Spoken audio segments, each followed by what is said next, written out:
आज के इस विशाल सभा में मंच पर उपस्थित भारत सरकार में मंत्री और मेरे साथी श्री धर्मेंद्र प्रधान जी, हमारे बहुत ही जुझारू और कर्मशील अध्यक्ष श्रीमान समीर मोहंती जी, हमारे पूर्व सांसद खरावेल स्वेन जी, श्री रवि नारायण नायक जी, हमारे प्रदेश के महामंत्री डॉक्टर लेखाश्री सामंत सिहार जी, प्रदेश की महामंत्री श्री बिरंची नारायण त्रिपाठी जी, हमारे निरंजन मिश्रा जी, जगन्नाथ साहू जी, श्री विप्रचरण मोहंती जी, श्री गोकुल नंदा मालिक जी, सम्मानित मंच और यहां इतनी बड़ी संख्या में एकत्र आए देवी और सज्जनों, मेरे नौजवान साथियों और मीडिया के मेरे साथी, प्रिंट मीडिया और इलेक्ट्रॉनिक मीडिया के मेरे साथी, आज मुझे इस पवित्र भूमि पर आने का सौभाग्य मिला है और जिस गर्मजोशी के साथ आपने स्वागत किया है और मुझे देर से आने के बावजूद भी आप सब लोग डटे रहे हैं, इतनी बड़ी संख्या में यहां पर आए हैं, आप सबका हार्दिक अभिनंदन, आप सबका हार्दिक स्वागत। मित्रों, उड़ीसा की भूमि यह वीरों की भूमि है, यह शौर्य की भूमि है, यह तपस्वियों की भूमि है और यह साहस की भूमि है। अगर मैं यहां आऊं और उत्कल मणि गोपबंधु दास जी का नाम न लूं, उन्हें याद न करूं, बख्शी जगबंधु जी को याद न करूं या फिर वीर सुरेंद्र भाई को याद न करूं तो शायद मेरा आना अधूरा होगा। इन सभी लोगों को मैं नमन करता हूं और आशीर्वाद लेकर के अपनी बात को प्रारंभ करता हूं। अभी हमारे धर्मेंद्र भाई बात कर रहे थे और वो कह रहे थे कि भारतीय जनता पार्टी देश का हित भी ध्यान में रखती है और प्रदेश का हित भी ध्यान में रखती है। आज हम सबके लिए कितनी सौभाग्य की बात है, कितनी खुशी की बात है। मैं एक ट्राइबल जिला में आया हूं, मैं एक आदिवासी जिला में जहां बहुतायत आदिवासी भाई रहते हैं वहां आया हूं, तो मुझे यह सौभाग्य प्राप्त होता है कि आज भारत की राष्ट्रपति भी महिला, हमारी वह भी आदिवासी बहन है जो देश का नेतृत्व कर रही है, प्रथम नागरिक के रूप में देश का नेतृत्व कर रही है। इसलिए अगर प्रदेश का हित भी जो देखा जाए तो उसको सर्वोपरि मान करके देश के हित के साथ जोड़कर आदरणीय प्रधानमंत्री नरेंद्र मोदी जी ने इस बात को सामने रखा है।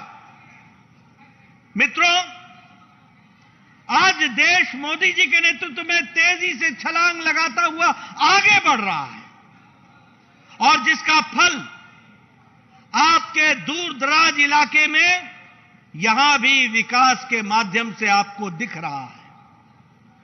आपको जानकर के खुशी होगी कि जिस ब्रिटानिया ने, जिस अंग्रेजों ने हमारे ऊपर राज किया, 10 साल नहीं, 20 साल नहीं,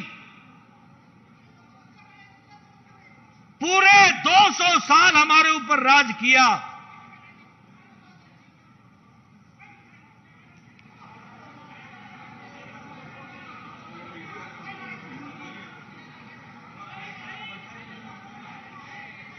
आज जिन्होंने हमें 200 साल राज किया, आज हमें खुशी होती है कि मोदी जी के नेतृत्व में भारत की अर्थव्यवस्था आज दुनिया में 5वें नंबर की अर्थव्यवस्था हो गई है और ब्रिटानिया को पछाड़ करके हमने वो स्थान हासिल कर लिया है। यानी जिन लोगों ने 200 साल हमारे ऊपर राज किया, उनसे ऊपर भी हम आगे बढ़कर के हम आज 5वें नंबर की अर्थव्यवस्था बन गए हैं। मित्रों, मैं यहां यह भी आपको बताना चाहता हूं कि आज दुनिया में अगर केमिकल इंडस्ट्री की दृष्टि से देखा जाए तो 160% वृद्धि के साथ दुनिया को देने वाला केमिकल इंडस्ट्री का लाभ भारत बन चुका है। अगर ये मोबाइल जो आपके हाथ में है, आपको जानकर खुशी होगी कि दुनिया में मोबाइल बनाने वाला भारत दुनिया में दूसरे नंबर का देश बन गया है।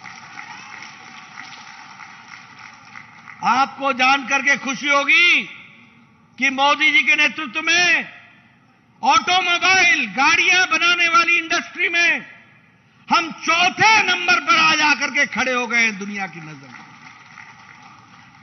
और फार्मास्यूटिकल में, दवाइयों में दुनिया की फार्मेसी आज भारत बन गई है और दुनिया को दवाई देने का काम भी भारत उसमें लीड ले रहा है। यह हमको समझना चाहिए। लेकिन यहां यह भी मैं आपको बताना चाहूंगा, जिसका जिक्र धर्मेंद्र भाई कर रहे थे, आज अति गरीबी, भारत में अति गरीबी 1% से भी कम हो चुकी है, 1% से भी कम। और ये हम नहीं कह रहे हैं, ये दुनिया की IMF कह रही है, इंटरनेशनल मॉनिटरी फंड कह रहा है कि अति गरीबी भारत में 1% से भी कम हो चुकी है। और यह इसलिए हुआ है क्योंकि प्रधानमंत्री जी ने 80 करोड़ की जनता को 5 किलो गेहूं या 5 किलो चावल और 1 किलो दाल देकर के 80 करोड़ की जनता को अन्न से परिपूर्ण रखा है, अन्नपूर्णा देवी की कृपा रखी है।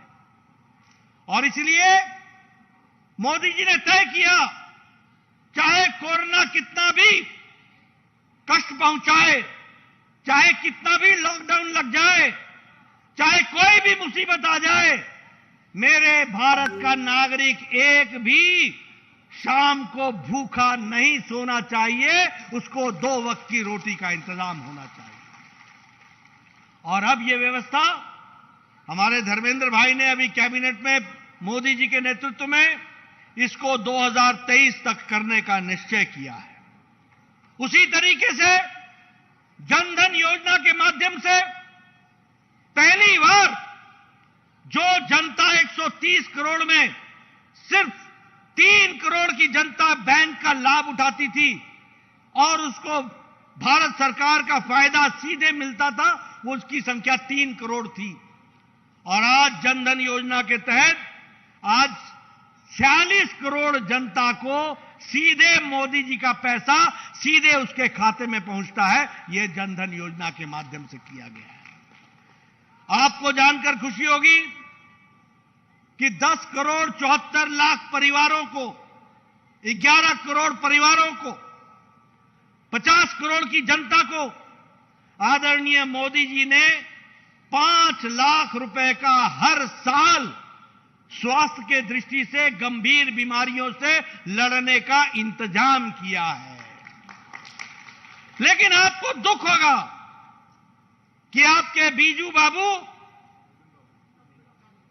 नवीन बाबू, क्षमा कीजिएगा, नवीन बाबू, बीजू जनता दल जो कहते हैं कि हम प्रदेश का हित ध्यान में रखते हैं, आपको जानकर दुख होगा कि उड़ीसा की 60 लाख की जनसंख्या, जिसको मोदी जी 5 लाख रुपए हर साल गंभीर बीमारी से लड़ने के लिए उसको आर्थिक मदद करना चाहते हैं, उसके बीच में नवीन बाबू आड़े आ जाते हैं और वह आप तक नहीं पहुंचता है।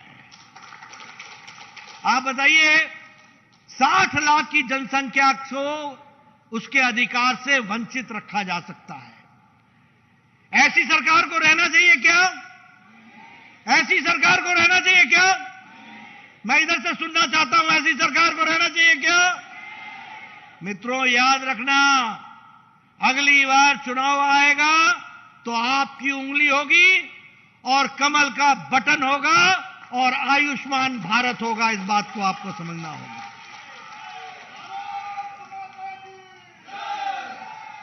आप बताइए, कभी भारत सरकार में 12 दलित मंत्री रहे क्या?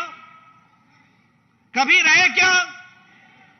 कभी आपने देखा कि 8 हमारे आदिवासी मंत्री रहे क्या?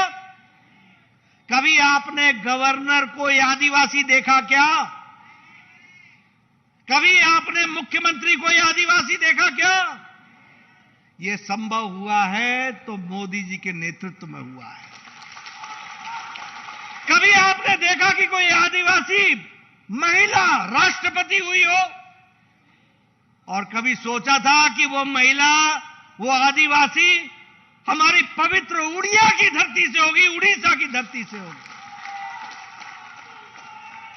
इसलिए मित्रों, गरीबों की चिंता, गांव की चिंता, वंचित की चिंता, पीड़ित की चिंता, महिला की चिंता, युवा की चिंता, किसान की चिंता, ये अगर किसी ने किया है तो वो मोदी जी की सरकार ने, नरेंद्र मोदी जी ने किया है। ये हमको ध्यान में रखना चाहिए। दलित भाइयों का, बच्चों का प्री मैट्रिक का स्कॉलरशिप की संख्या बढ़ा दी गई और आज 2 करोड़ 20 लाख बच्चों को प्री मैट्रिक स्कॉलरशिप दी जा रही है, हमारे दलित बच्चों को। और उसी तरीके से अगर हम कहें पोस्ट मैट्रिक में, तो पहले 25,000 करोड़ रुपए का स्कॉलरशिप दिया जाता था और आज उसमें से 4.4 करोड़ 30 लाख करोड़ का दिया जा रहा है। यह भी हमको समझना है। पहले 25,000 करोड़ और आज 4 करोड़ 30 लाख करोड़ रुपए का स्कॉलरशिप दिया जा रहा है।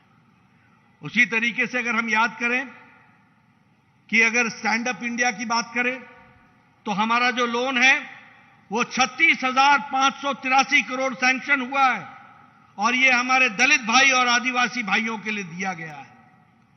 हमारे पिछड़ी जाति के लोग, आज तक कमीशन को संवैधानिक स्टेटस नहीं था, संविधान से उसको संरक्षण नहीं था। ये प्रधानमंत्री मोदी जी ने पिछड़ी जातियों के कमीशन को, ओबीसी कमीशन को संवैधानिक दर्जा देकर के संवैधानिक स्थान दिया है। यह भी हमको ध्यान में रखना चाहिए। हमारी महिला बहनें बैठी हैं, बड़ी संख्या में बैठी हैं। उज्ज्वला योजना, अब आपको गांव में जाकर के लकड़ी काट करके चूल्हा जलाने की जरूरत नहीं है। आज गैस का सिलेंडर आपके घर पहुंचा है। पहुंचा है कि नहीं पहुंचा है? सिलेंडर पहुंचा है कि नहीं पहुंचा है? अब हमारी बहनें लाइटर से जलाती हैं गैस और 5 मिनट में पति देव को चाय पिलाती हैं और आधे घंटे में भोजन खिला करके रुखसत हो जाती है। ये ताकत उनको दी गई है। अगर मैं बात करूं हर घर नल जल जीवन मिशन, इसमें लगभग 9 करोड़ घरों को और उसमें से 43 लाख कनेक्शन आपके यहां उड़ीसा में लगे हैं। 43 लाख कनेक्शन। और मोदी जी का संकल्प है हर घर जल, हर घर नल, पीने का पानी हर घर पहुंचाया जाएगा। आप चाहते हैं कि नहीं चाहते कि पीने का पानी घर पे पहुंचे? आप चाहते हैं कि नहीं चाहते हैं? मैं पहाड़ से आया हूं। मैं अभी धर्मेंद्र भाई और समीर मोहंती को बोल रहा था, यह पहाड़ी इलाका है। हमारी बहनों को दूर दूर से जाकर के पानी लाना होता होगा। मैं जानता हूं, पहाड़ में रहा हूं। 1-1 किलोमीटर, 2-2 किलोमीटर चलना पड़ता है। लेकिन हर घर जल मोदी जी का संकल्प अब कंधमाल में भी एक परिवर्तन लाएगा और महिलाओं को ताकत देगा। इस बात को हमको समझना होगा।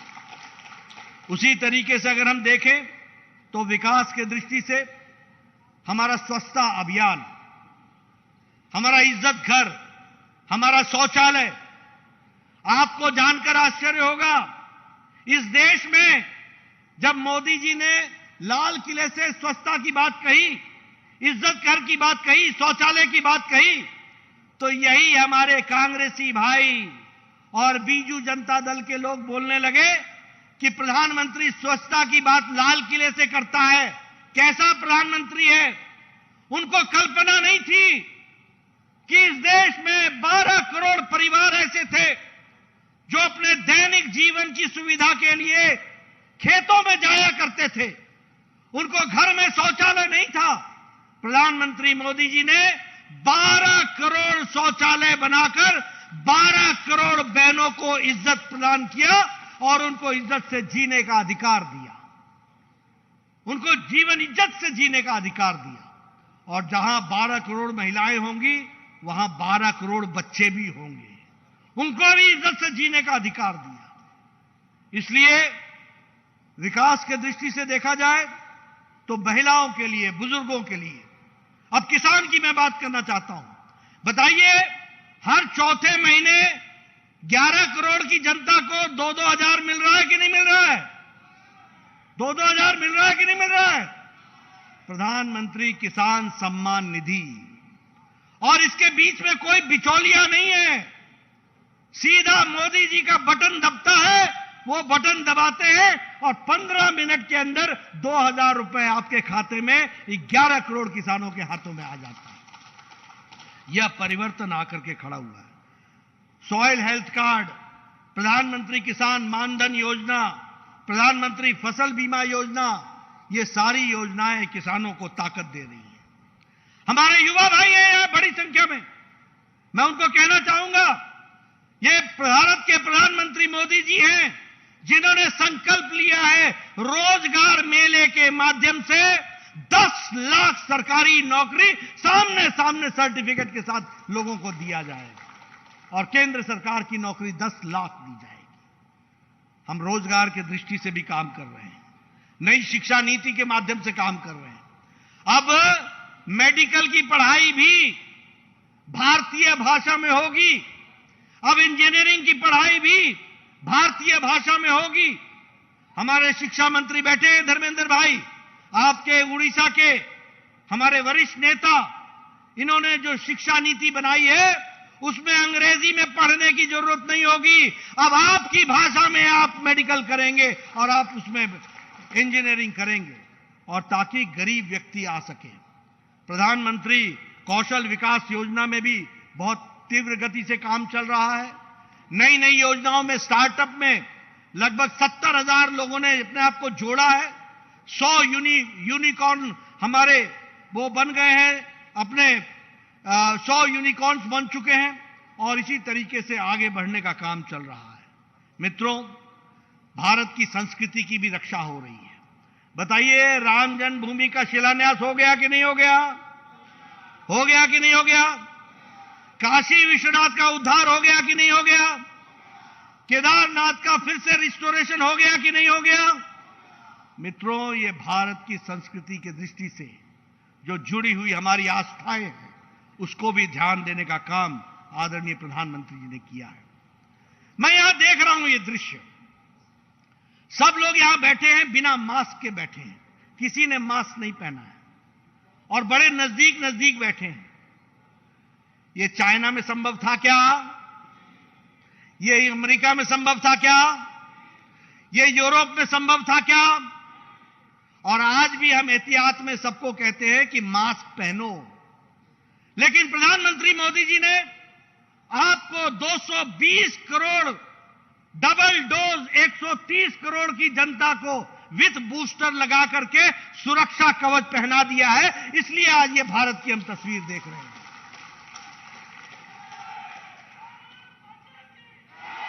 आपको जानकर खुशी होगी, ये भारत पहले वैक्सीन मंगवाता था। हम लोगों ने ट्यूबरक्लोसिस की दवा बाहर से मंगवाई है, हम लोगों ने स्मॉल पॉक्स की दवा बाहर से मंगवाई है, हमने टेटनस की दवा बाहर से आई है, पल्स पोलियो की दवा भारत में बाहर से आई है, जापानी बुखार की दवा भारत में बाहर से आई है। लेकिन प्रधानमंत्री मोदी जी के प्रधानमंत्री बनने के बाद शताब्दी का सबसे बड़ा त्रासदी आई तो कोरोना आई, और मोदी जी ने 9 महीने के अंदर भारत के साइंटिस्टों को प्रोत्साहित करके एक नहीं, दो वैक्सीन बना करके देश को सुरक्षित किया है। आज अमेरिका में पूरा वैक्सीनेशन नहीं हो पाया है, यूरोप में पूरा वैक्सीनेशन नहीं हो पाया है, लेकिन दुनिया का फास्टेस्ट, सबसे तीव्र गति से वैक्सीनेशन और सबसे बड़ी संख्या में वैक्सीनेशन हुआ तो वो भारत में हुआ है, टीकाकरण हुआ है। यह हमको समझना चाहिए। और आपको जानकर खुशी होगी कि भारत ने यह वैक्सीन मैत्री में 100 देशों को पहुंचाने का काम किया है, जिसमें से 48 देशों को मुफ्त में देने का काम किया है। 1.5 करोड़ डोज हमने मुफ्त की दी है। यानी भारत अब लेने वाला नहीं, मांगने वाला नहीं, भारत मोदी जी के नेतृत्व में अब देने वाला भारत बन गया है। इसको भी हमको समझना चाहिए। मित्रों, आप बताइए, यूक्रेन की लड़ाई हुई, चल रही है, कोई देश ने अपने लोगों को लाने का प्रयास किया क्या? अमेरिका ने प्रयास किया क्या? यूरोप ने प्रयास किया क्या? पाकिस्तान ने प्रयास किया क्या? श्रीलंका ने प्रयास किया क्या? किसी देश ने प्रयास किया क्या? लेकिन भारत के प्रधानमंत्री ने एक समय में पुतिन से बात की, एक समय में ज़ेलेंस्की से बात की, युद्ध को रुकवाया और 32,000 बच्चे सीधे सेफ तरीके से भारत ले आए। और तो और दूसरे देश के बच्चे भी भारत का तिरंगा लेकर के वो भी तर गए, वो भी आ गए और भारत पहुंच गए और भारत से अपने देश में गए। यानी जिम्मेदारी से सरकार चलाना, ये देश को चलाना, ये प्रदेश को चलाना, इसका काम हुआ है। मित्रों, मैं यहां यह भी कहना चाहूंगा कि प्रधानमंत्री मोदी जी ने उड़ीसा के लिए भी बहुत कुछ किया है। आप बताइए, 220 करोड़ का सेस्मिक सर्वे कैंपेन महानदी बेसिन उड़ीसा में चल रहा है कि नहीं चल रहा है? चल रहा है कि नहीं चल रहा है? आप बताइए, ये महानदी बेसिन में कमर्शियल ऑयल एंड गैस का प्रोडक्शन शुरू हो गया। उसी तरीके से आप बताइए कि 2 आयरन ओर, एक जिलिंग लंगलोट और दूसरा ग्वाली, उसका आयरन ओर आप निकालना शुरू हो गया कि नहीं हो गया? उसी तरीके से आप बताइए, यहां पर हमारे आदिवासी, हमारे पिछड़े समाज में जो पिछड़ा इलाका रह गया है, उनके लिए आज 87 एकलव्य रेजिडेंशियल स्कूल चलाए जा रहे हैं। हमारे शिक्षा मंत्री यहीं से हैं। ये देश का सबसे बड़ा नंबर है, सबसे ज्यादा स्कूल उड़ीसा, इसको भी आपको ध्यान में रखना चाहिए। उसी तरीके से हमारे Indian institute of science education, यह बरहमपुर में खुल रहा है और यह भी 1500 करोड़ रुपए की लागत से बन रहा है। मैं सारी बातें आपको उड़ीसा की बता रहा हूं। उसी तरीके से skill India international centre, skill development institute, यह भुवनेश्वर में खुल रहा है। हमारे भारत सरकार में मंत्री रहे हैं धर्मेंद्र जी स्किल एजुकेशन के, और वो यहां खुल रहा है। प्रधानमंत्री कृषि सिंचाई योजना में 4000 करोड़ रुपए उड़ीसा में खर्च हो रहे हैं, 4000 करोड़ रुपए। उसी तरीके से 1300 करोड़ रुपए हमारे नेशनल हाईवे के लिए खर्च हो रहे हैं और 1300 किलोमीटर नेशनल हाईवे के लिए 13,400 करोड़ रुपए खर्च हो रहे हैं। और उसी तरीके से 1214 किलोमीटर की नेशनल हाईवे जो बन रही है, उसमें 9,000 करोड़ रुपए खर्च हो रहे हैं। यानी चौड़ी सड़कें, डबल लेन, 4 लेन, 6 लेन, ताकि विकास के लिए ये सड़कें नहीं हैं, ये उड़ीसा के निर्माण के सड़कें हैं। ये याद रखना, इन सड़कों को बनाया जा रहा है। और अगर मैं कंधमाल की बात करूं तो 8 एकलव्य विश्वविद्यालय या 8 एकलव्य स्कूल यहां भी खोले जा रहे हैं। मैं यह जरूर कहना चाहता हूं, यह पवित्र धरती है, यह जगन्नाथ की धरती है। मैं नवीन भाई से पूछना चाहूंगा, मैं नवीन पटनायक जी से पूछना चाहूंगा कि ये रत्ना भंडार जो लॉर्ड श्री जगन्नाथ का है, उसको क्यों नहीं सुरक्षित रखने का काम उड़ीसा की सरकार कर रही है? कहां है उस भंडार की चाबी? क्यों उसका संरक्षण नहीं हो रहा है? और इसलिए इसकी ओरिजिनल चाबी कहां गुम हो गई है, इसका जवाब हमारे बीजू जनता दल के नवीन बाबू को देना होगा। उसी तरीके से मैं यह भी चाहूंगा कि उन्होंने कहा था कि मैं उड़िया यूनिवर्सिटी खोलूंगा 4 साल के अंदर। आज 5वां साल बीत रहा है, कहां है आपका वायदा? एक तरफ हम खोलते हैं, मोदी जी खोलते हैं Indian institute of management Sambalpur, एक तरफ हम खोलते हैं साइंस सेंटर, एक तरफ हम खोलते हैं स्किल डेवलपमेंट इंस्टीट्यूट। हम आपको केंद्र सरकार की तरफ से इंस्टीट्यूट देते हैं, एक नहीं अनेक देते हैं। आप बताइए, वाजपेयी जी ने all India institute of medical sciences आपको दिया कि नहीं दिया? आप बताइए, आपको हम लोगों ने मेडिकल कॉलेजेस दिए कि नहीं दिए? आप बताइए, हमने आपको इंजीनियरिंग कॉलेज दिए कि नहीं दिए? लेकिन नवीन बाबू ने वायदा किया कि हम आपको एक यूनिवर्सिटी देंगे। 5 साल बीत गए, वो यूनिवर्सिटी नहीं आई। उसी तरीके से अगर हम कहें, ये न्यायगढ़ का जो शुगर मिल है, वायदा किया था कि नहीं किया था कि खोल देंगे? कहां हुआ, क्या हुआ उस शुगर मिल का? और वहां के जो न्यायगढ़ के हमारे मुलाजिम भाई हैं, वो अपनी तनख्वाह के लिए, और जो हमारे किसान भाई हैं जिन्होंने वहां अपना गन्ना पहुंचाया, उनका भुगतान भी अभी तक नहीं हुआ है। ये कैसी सोई हुई सरकार है? ये सरकार चला कौन रहा है पता नहीं चलता, कौन चला रहा है मालूम नहीं। आपकी तालियां बताती हैं कि मेरी बात सच्ची है। आप ये कैसी सरकार चल रही है? और उसी तरीके से अब देखिए, वो नाम मैं तो नहीं ले सकता, लेकिन आपने लिया, ये जनता की आवाज है। मैं समझ रहा हूं, मैं समझ, सुनाई दे गया मेरे को पता चल गया, इंक्वायरी करूंगा इसकी। मित्रों, आपको जानकर दुख होगा कि नेशनल क्राइम रिकॉर्ड ब्यूरो में आज उड़ीसा महिलाओं के क्राइम में दुगना हो गया है। महिला उत्पीड़न दुगनी हो गई है। नेशनल क्राइम रिकॉर्ड ब्यूरो के तहत मनुष्य का, महिलाओं का ट्रैफिकिंग, उड़ीसा सबसे बड़ा प्रदेश बन गया है। यह हम सबके लिए बहुत ही शर्म की बात है, बहुत ही दुख की बात है। महान उड़ीसा प्रदेश, और वहां ह्यूमन ट्रैफिकिंग सबसे ज्यादा। सरकार नाम की कोई चीज नहीं, महिलाओं को सुरक्षा नहीं। आज महिला उत्पीड़न दुगनी हो गई है। आज महिलाओं का स्मगलिंग सबसे ज्यादा हो गया, ह्यूमन ट्रैफिकिंग सबसे ज्यादा हो गई है।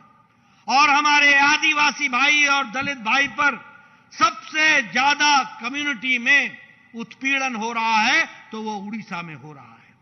और सबसे बड़ी बात यह है, जो बड़ी दुख की बात है, कि सबसे ज्यादा क्रिमिनल्स का अटैक भी उड़ीसा की पुलिस पर हो रहा है। यानी रक्षक अब अपने आप को भी बचाने में अक्षम है, रक्षा करने वाला अपने आप को भी बचाने में अक्षम है। एक तो रक्षक भक्षक तो हो ही गया, लेकिन भक्षक रक्षक के ऊपर हो गया। यह बात हमको समझनी चाहिए। ऐसी सरकारों को रहने देना है क्या? ऐसी सरकारों को रहने देना है क्या? इनकी छुट्टी करनी है कि नहीं करनी है? ऐसा कौन सा प्रदेश हो गया जिसमें पता ही नहीं चलता कि सरकार चलाता कौन है? ऐसी सरकार को रहने देना है क्या? रहने देना है क्या? रहने देना है क्या? अगली बार आऊंगा तो लोकसभा से लेकर विधानसभा तक कमल ही कमल खिलना चाहिए। खिलेगा कि नहीं खिलेगा? खिलेगा कि नहीं खिलेगा? खिलेगा। मैं पीछे से सुनना चाहता हूं नौजवानों से, खिलेगा? आपने मेरी बात सुनी, आप सब लोगों ने सारी बातों को समझा है। हमारे संदेश को आप